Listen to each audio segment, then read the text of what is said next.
Abbiamo presentato una candidatura in forma associata per i 29 comuni dell'area del sito UNESCO Colline del Prosecco di Conegliano Valdobbiadene, Patrimonio dell'Umanità.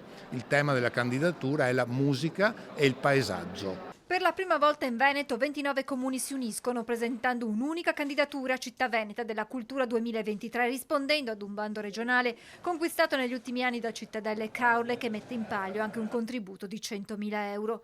Musica per il paesaggio, musica nel paesaggio, il filo conduttore del progetto, che vedrà in caso di riconoscimento nei prossimi 9 mesi quasi 130 eventi ospitati in luoghi tipici come castelli, abbazie e vigneti.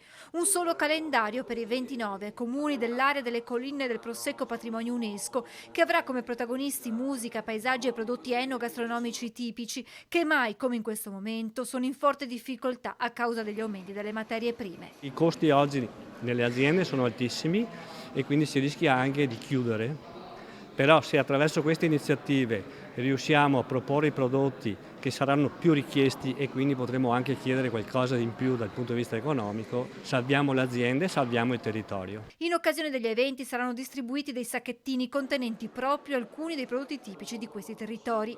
La candidatura punta ad essere un banco di prova per altri futuri progetti che mettano insieme comuni e associazioni con un unico obiettivo. Credo sia una grande opportunità per tutti, che avrà ricadute pratiche a favore degli alberghi, dei ristoratori e di quanti ospiteranno tutte le persone che arriveranno qui in questo territorio, non solo per vedere le colline del Prosecco, le sue bellezze paesaggistiche, ma anche per questi eventi musicali.